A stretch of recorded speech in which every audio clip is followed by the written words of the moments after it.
Mengejutkan, Persiraja Banda Aceh untuk pertama kalinya di musim ini kalah di kandang. Dan aktor daripada kekalahan ini adalah John Eddie Mena, yaitu legend asing dari Pekanbaru yang berhasil mengacak-acak pertahanan Persiraja Banda Aceh. Ini sungguh mengejutkan. Kita ketahui bagaimana Persiraja Banda Aceh sangat tangguh jika bermain di kandang, baik itu di Stadion Harapan Bangsa ataupun di Stadion di Murtala ya.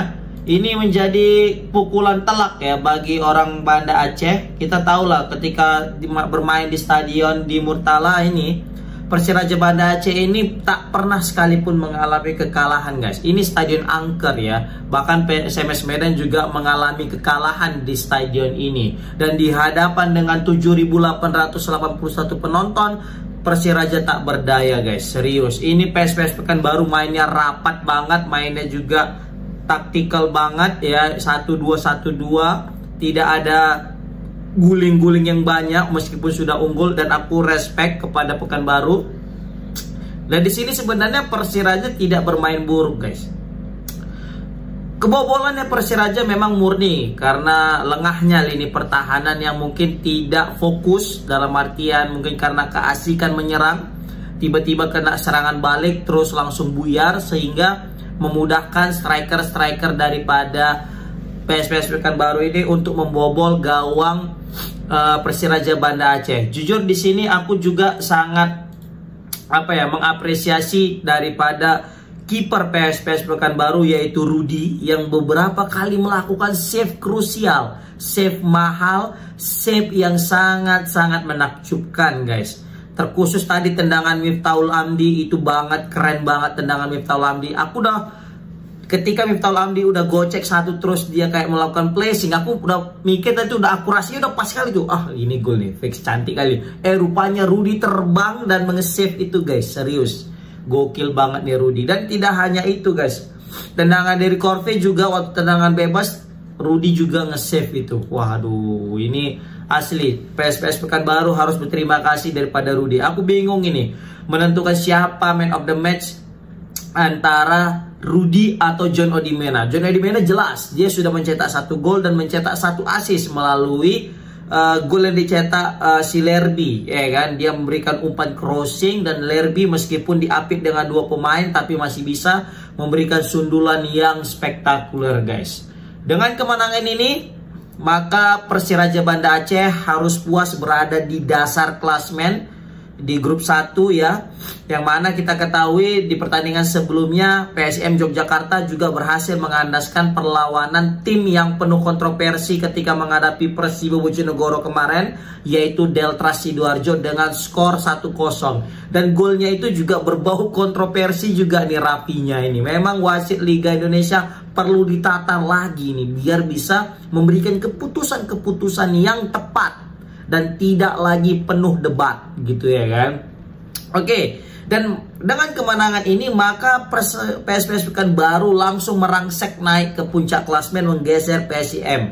Meskipun PSIM menang lawan Deltras, tapi PSPS unggul dari segi agresivitas gol dengan 2 gol, 2-0. Sedangkan PSIM dengan 1-0.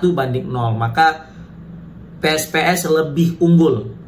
Seperti itu, dengan unggul hanya selisih gol tapi poinnya sama 3 dan 3. Dan ini menarik guys, melihat di pertandingan selanjutnya apakah PSPS mampu konsisten dengan kemenangan yang cukup berharga ini atau tidak, dan bagaimana dengan Persiraja Banda Aceh untuk ya merespon daripada kekalahan memalukan ini guys.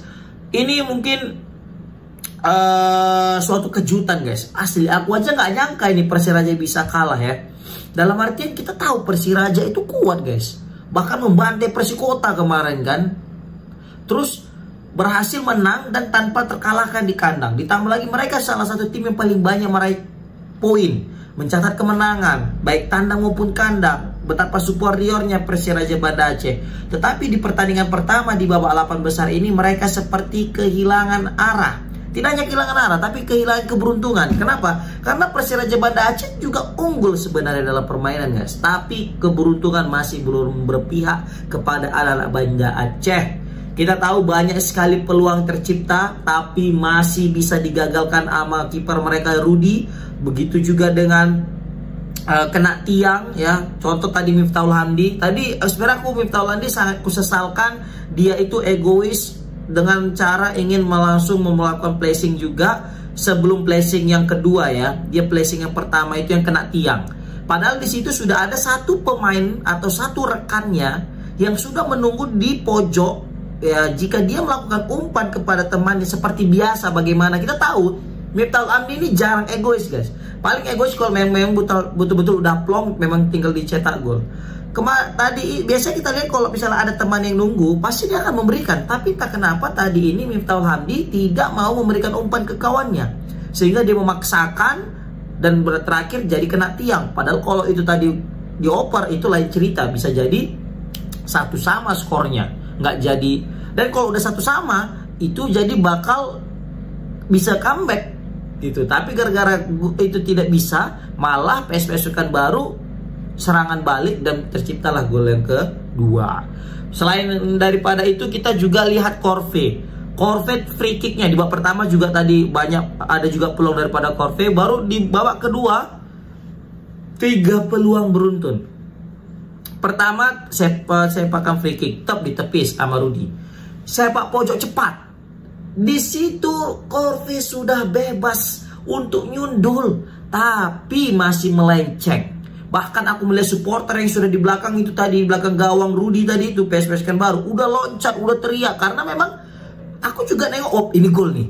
Ternyata tidak guys, serius tidak gol, melenceng. Di situ, waduh, titik balik. Sebenarnya kalau misalnya tadi itu gol, itu bisa jadi Persiraja akan menyamakan kedudukan atau bisa comeback guys, ya kan? Terus ada lagi umpan crossing, Corve juga nyundul dan juga tipis. Memang bisa kita bilang Persiraja di malam hari ini tidak beruntung guys. Kalau dari segi permainan sebenarnya udah baik-baik saja, tapi ya kita nggak tahu kan, hari naas nggak ada yang tahu, dan terbukti kali ini Persiraja naas guys.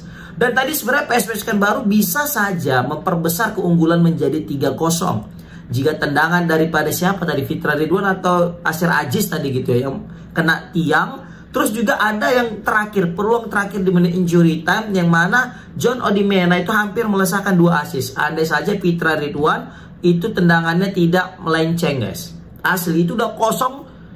Aku salut ya dengan John Odimena ini ya. John Odimena ini meskipun pemain bernomor 10 yang bisa kemungkinan untuk bisa cetak gol lebih banyak, tapi dia selalu mengedepankan kolektivitas tim. Selalu mengedepankan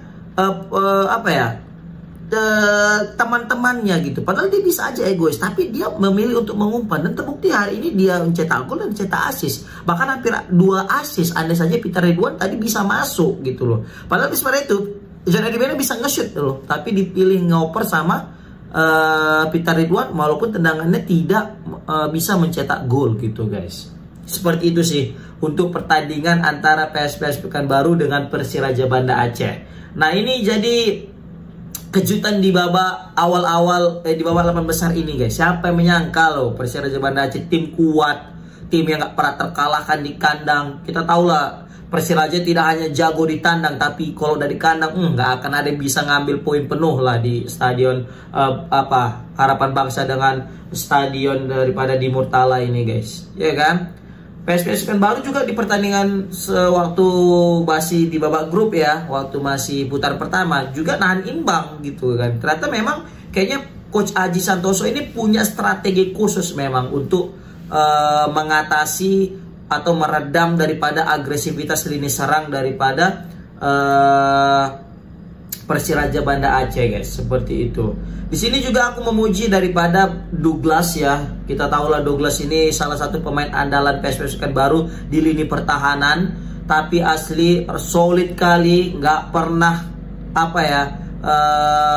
buat blunder, ditambah lagi juga solid lah untuk ngawal daripada si Corve guys. Makanya Corve juga agak terbatas langkahnya karena Douglas selalu disiplin di lini pertahanan guys. Di situ juga aku melihat bagaimana Lerby, yang mana sebelumnya Lerby tidak dipakai ya di Persiwo Jenogoro, tapi kali ini di PSPS Pekanbaru jadi gacor guys. kita tahu Lerby ini kemarin itu kenapa nggak bisa dimainkan kan sama Persibo. Padahal Persibo itu punya opsi selain Enzo Calestine, Osa Saha, dia itu punya Lerby loh. Tapi Lerby nggak pernah diturunkan gitu. Paling diturunkan sekali tuh ya. Atau pernah nggak sih diturunkan gitu? Nggak pernah aku lihat gitu ya kan. Kalaupun ada mungkin salah, aku komen ya. Tapi di PSPS Pekanbaru ketika dia diberi kepercayaan meskipun turun sebagai pemain pengganti dan dia langsung membayarnya dengan sebuah gol yang ciamik guys, sundulan maut bisa kita bilang. Dan aku mengingatkan selebrasi golnya, selebrasi gol timnas Indonesia lawan Thailand guys. Ya kan? Di sini juga kita menyoroti ya pemain terbaru daripada Persiraja Banda Aceh yang baru datangkan, yaitu Matius bersama juga dengan Oliveira yang belum memberikan kontribusi nyata. Tadi Matius ada sempat melakukan tendangan jarak jauh tapi ya tidak berdampak yang signifikan. Aku justru melihat Persiraja Banda Aceh ini lebih gacor tanpa pemain-pemain asing mereka guys. Aku lihat Persiraja Banda Aceh itu memang cuma butuh Korve aja. Selebihnya pemain yang kemarin aja itu udah lebih gacor ketimbang pemain yang sekarang. Karena mungkin Matius dengan Oliveira ini butuh adaptasi lagi sehingga pemain-pemain itu masih belum klop. Tapi kalau misalnya nanti udah klop ini pemain, bisa jadi mengerikan sih gitu. Oke lah. Itu yang mungkin bisa aku berikan ya komentar tentang kemenangan sensasional daripada PSPS Pekanbaru di kandang Persiraja Banda Aceh. Komen di kolom komentar guys, gimana pendapat kalian? Assalamualaikum warahmatullahi wabarakatuh.